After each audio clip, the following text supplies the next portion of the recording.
Étude et validation du rapport final du plan de développement communal PDC d'Agoy-Niveau 1. C'est ce qui a réuni dans cette salle du CCL les élus locaux, les autorités préfectorales et traditionnelles, bref, tous les acteurs impliqués dans le processus de développement de la commune Agoy-Niveau 1.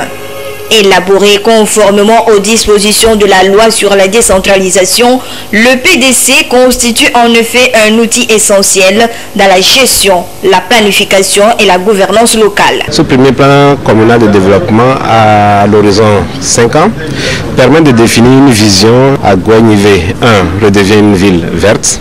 Agoy-Niveau 1 est une ville moderne. Agoy-Niveau 1 est une ville où il fait bon vivre. Et nous disons que Agoy-Niveau 1 tout court est une ville intelligente, une smart city. Cette vision, nous voulons la partager avec l'ensemble des citoyens et avec tous les partenaires en développement pour pouvoir réaliser les projets qui permettent donc de concrétiser la vision. Premier du genre de la commune, ce présent PDC est décliné en 4 axes stratégiques et sera exécuté sur une période de 5 ans à compter de cette année 2023. Il prend en compte la vision de la commune et les besoins prioritaires dans différents secteurs. Avoir un cimetière pour la commune d'Agoy-Niveau 1, ça c'est une préoccupation importante des habitants de la commune d'Agoy-Niveau 1, mais également d'avoir des équipements marchands qui soient bien répartis. Donc on aura à travailler sur l'extension du marché d'Agoy-Siyeye, mais également l'extension du marché Agoy-Sogo-Sito. Mais nous avons également l'éducation qui est à cœur, notamment avec des travaux d'aménagement dans des établissements scolaires, des aménagements qui peuvent permettre d'avoir un cadre de vie décent. Ces activités-là sont des activités prioritaires que la commune va porter pour pouvoir atteindre l'objectif final. Nous avons parlé de la préoccupation des habitants d'Agoy-Niveau 1 de faire de cette commune une commune verte. Donc il y aura des activités qui vont porter sur le reboisement. Et l'autre volet qui est très important, c'est le point bas dans lequel nous avons des zones d'inondation, sur lesquelles nous pensons qu'il faut développer des projets, préserver ces zones-là ou les transformer et éradiquer les inondations dans notre commune. Ensuite, nous avons identifié des voiries que nous avons présentées, qui sont des voiries importantes et qui sont des voiries de liaison intercommunale, que nous n'ayons pas à nous plaindre des accidents, mais que nous soyons beaucoup plus orientés avec la dynamique de notre population, 51% de jeunes, que nous soyons beaucoup plus orientés vers le développement et la productivité. 14 milliards 296 millions de francs CFA, c'est le coût nécessaire pour la mise en œuvre du PDC Agoy-Niveau 1. Le conseil municipal compte sur la participation et la contribution de tous pour l'atteinte des objectifs. 14 milliards, ça peut paraître énorme, mais nous pensons que nous pouvons mobiliser ces ressources-là sur les budgets communaux, sur les partenariats publics-privés, sur les partenariats avec d'autres personnes, avec l'État, pour pouvoir donc faire les projets prioritaires et réaliser la vision qui participe donc à toute la vision de développement que notre pays initie depuis un certain nombre d'années. Le préfet d'Agoy-Niveau, dans son allocution, a réitéré l'accompagnement de la préfecture dans ce processus de développement local. Il a exhorté la population à plus d'engagement et d'implication, soulignant qu'un mécanisme de suivi-évaluation est également prévu pour une bonne mise en œuvre du plan de développement.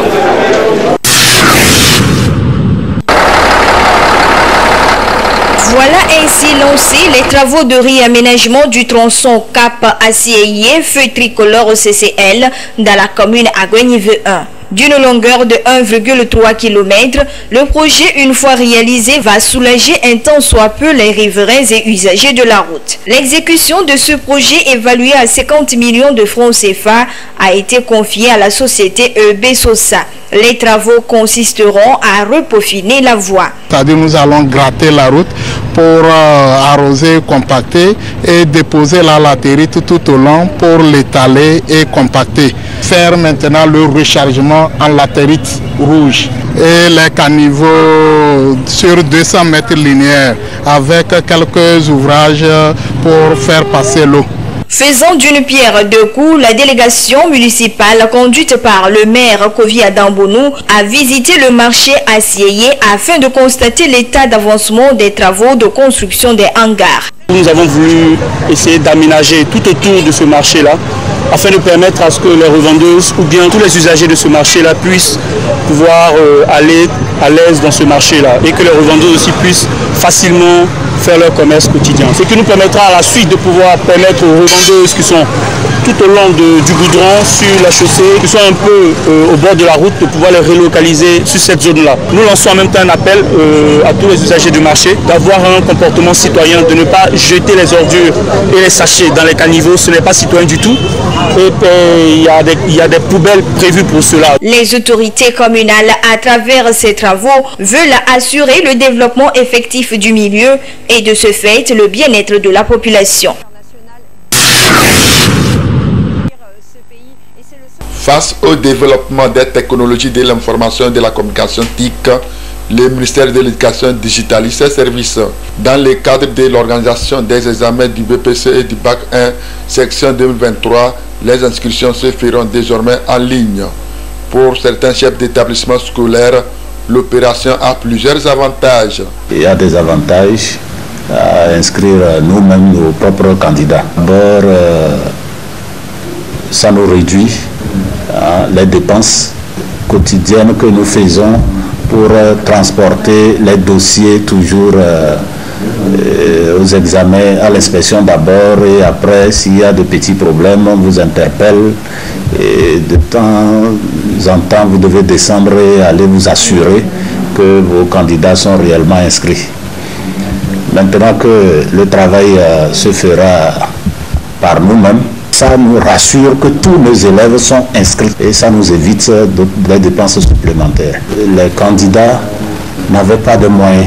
La difficulté est qu'il ait son dossier. D'abord, la naissance, le relevé, il y a déjà une difficulté.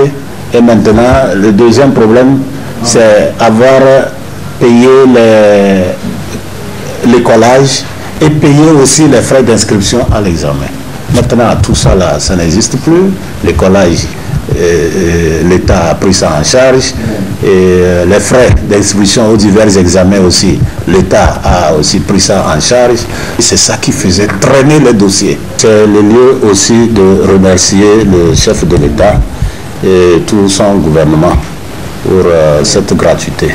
Chaque élève doit s'inscrire au niveau de son école et la procédure est tout à fait simple.